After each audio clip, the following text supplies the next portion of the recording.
arriérés d'impôts, évasion fiscale ou bien fraude caractérisée, beaucoup de sportifs et anciens sportifs ont été rattrapés par la justice fiscale de leur pays. On peut voir que pour certains, les sommes sont vraiment très impressionnantes. Je commence ce top avec Valentino Rossi qui avait soi-disant oublié de déclarer 60 millions d'euros. C'est en 2008 que Valentino Rossi s'est fait attraper par le fisc. Le motard italien a annoncé qu'il vivait en Angleterre depuis l'année 2000. Sauf que les services d'impôts de son pays ont réussi à prouver que cette résidence était fictive. En conséquence, le pilote a dû s'acquitter de 35 millions d'euros d'arriérés d'impôts.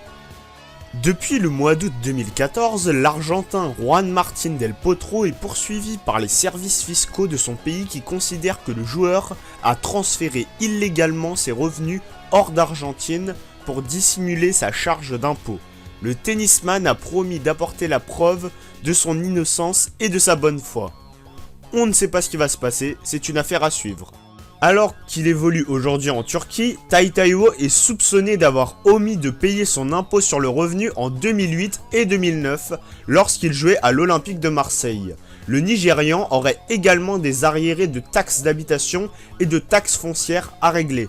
Au total, le fisc lui réclame 1 million d'euros et une procédure visant à saisir sa maison dans les Bouches-du-Rhône est en cours. Le fisc espagnol réclame 2,5 millions d'euros à Gérard Piqué. Comme plusieurs joueurs ayant évolué en Espagne, comme Messi, Casillas ou bien David Villa, Gérard Piqué est poursuivi par les services des impôts espagnols au sujet de revenus liés au droit à l'image pas déclarés en totalité. Au contraire de Messi, qui avait accepté de payer, le compagnon de Shakira a décidé de se défendre et de porter l'affaire devant un tribunal si nécessaire. Le cycliste Tom Boonen est accusé par le fisc belge de ne pas avoir suffisamment payé d'impôts sur ses revenus dans les années 2000. C'est le domicile fiscal du coureur, qu'il a habité plusieurs années à Monaco, qui serait en cause. Interrogé à ce sujet, début 2015, Boonen ne se montrerait pas très inquiet et considère cette affaire comme une vieille histoire déjà réglée. Entre Yannick Noah et les services d'impôts français, c'est une longue histoire. En 1996 déjà, il avait subi un redressement fiscal supérieur aux millions d'euros. On lui reprocherait d'avoir déclaré son domicile en Suisse tout en passant la majorité de son temps en France. 20 ans plus tard, le dossier n'est toujours pas clos puisque l'ancien tennisman français continue à contester cette sanction. Marcel Desailly, champion du monde en 1998, est suspecté lui aussi par le fisc français d'avoir dissimulé des comptes en Suisse dans la banque UBS.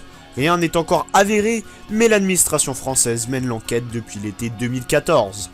Malgré ses 300 millions de dollars empochés tout au long de sa carrière, Mike Tyson a été ruiné avec les millions qu'il devait au fisc américain. Aujourd'hui encore, il doit rembourser ses dettes, il le fait notamment par la vente de son image dans les publicités par exemple. J'espère que mon top vous a plu, puis je tiens à préciser par ailleurs qu'il y a beaucoup plus de sportifs que ça qui ont commis des fraudes fiscales et qu'il ne faut pas les juger pour ça. Dans ceux qui ont commis des fraudes, la plupart financent également des associations humanitaires. Voilà, mon top touche à sa fin, n'hésite pas à t'abonner à ma chaîne et à partager la vidéo, ça me ferait vraiment très plaisir.